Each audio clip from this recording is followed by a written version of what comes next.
ازيكم يا حلوين؟ النهارده جايه اقول لكم عن تجربتي للكوريان سان سكرين، واقول لكم ايه افضل واحد وايه اسوأ واحد من وجهة نظري. لو انتوا جداد في القناه ما تنسوش تعملوا سبسكرايب وتفعلوا جرس الاشعارات عشان يوصل لكم كل جديد.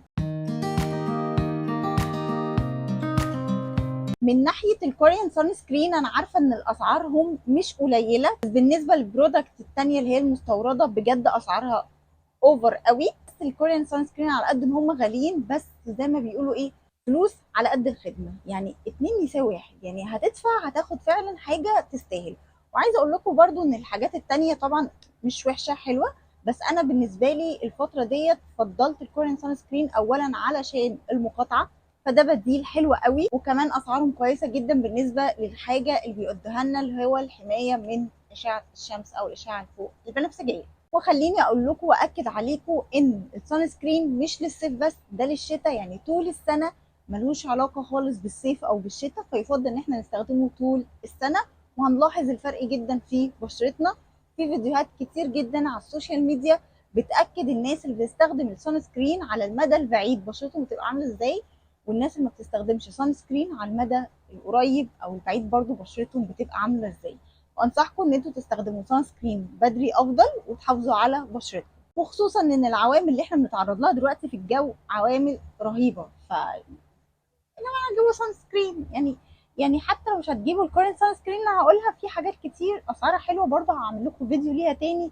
اسعار على قد الايد حرفيا، وفي نفس الوقت حلوه قوي. بصوا علشان نبقى واضحين وكل الكلام ده، شكلي النهارده كوري او صيني بس ايا يكن انا مش هعرف انطق لكم الحاجات بتاعه السان سكرين دي، فانا هسيب لكم صور كل حاجه، لان في حاجات عندي وفي حاجات انا جربتها من صحابي او سمعت ارائهم. يعني انا محضره لكم فيديو فيه الخلاصه بمعنى اصح لو انتوا بتفكروا تجيبوا الكورين سان سكرين، فالفيديو ده ليكم. ولو اي حد بيفكر يجيب سان سكرين الفتره دي ما تنسوش تعملوا شير للفيديو عشان يستفيد زيكم. بالنسبه لاول واحد، هو كويس جدا، كان ملمسه لطيف على بشرتي.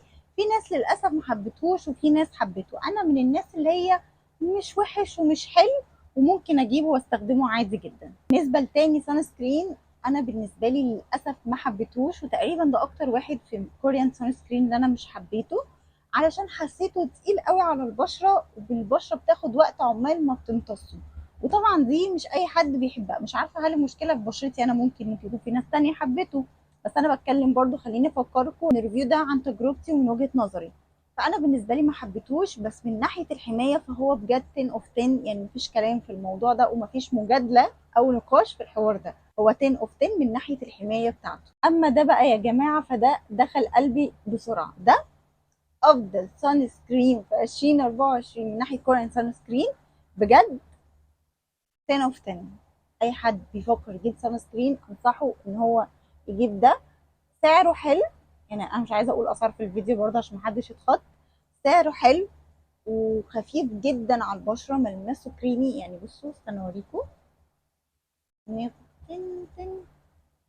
ملمسه كريمي، بصوا ملمسه كريمي والبشره بتمتصه بسهوله جدا، وبصوا في ثواني البشره شربته، مفيش اي وايت بيبان. في ساعات سان سكرين بنحطها على بشرتنا بنحس ان في كده زي وايت كده، البشره مش امتصته فبياخد وقت، لا ده خفيف جدا جدا، وفي نفس الوقت لطيف جدا، وفي كميه ناس بتشكر فيه مش انا بس. فده حلو قوي، انصح بيه اي حد بيفكر يجيب كورن سان سكرين هو يبتدي بده، لان ده هو ده اللي انت محتاجه حرفيا. طبعا يفضل ان اي سان سكرين ان احنا نجدده كل ساعتين او 3 ساعات بالكتير، بس انا عن نفسي بسيبه حرفيا بالاربع وخمس ساعات، بحس ان التغطيه بتاعته مكمله معايا وبيحافظ على لون بشرتي موحده في الصيف والحر اللي احنا فيه ده. فانا بالنسبه لي ده افضل سان سكرين، حاسه ان هو بشرتي حبيته وكده فيه. فالسان سكرين ده دخل قلبي، وبجد من احلى السان سكرين كوريانز اللي انا يفضل ان انتوا تجربوها، وانصحكم ان انتوا تجربوها. بالنسبه بقى لاخر سان سكرين هتكلم عليه، ده للناس اللي بتحب انها تبقى جلو على طول كده، بجد هو ده. الناس اللي بتبقى بتحب بشرتها دايما جلو فيها لمعه كده كتير اوفر اوفر حرفيا، السان سكرين ده هو جاي يحقق لك المطالب بتاعته. اولا الحمايه بتاعته عاليه جدا، ما فيهاش كلام بجد، الحمايه بتاعته كويسه جدا. بس مشكلته ان هو بيخلي البشره، يعني انا بشرتي دهنيه، فلما مثلا استخدمته حسيت ان هو خلى بشرتي اوفر جلو. جلو بقى في كل حته، بقيت بمشي في الشمس كده في لمعان في البشره.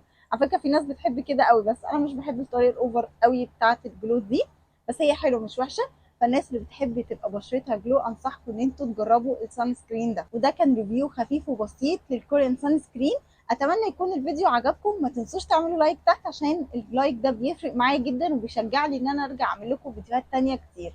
انزلوا تحت خدوا كده لفه في الديسكربشنز وشوفوا التفاصيل والعناوين، وشوفوا كمان البرودكتس اللي انا كلمتكم عليها النهارده، هتلاقوني حطاها على انستجرام تقدروا تجيبوها منين بالظبط، والتفاصيل كلها بالاسعار بكل حاجه تحت في الديسكربشن.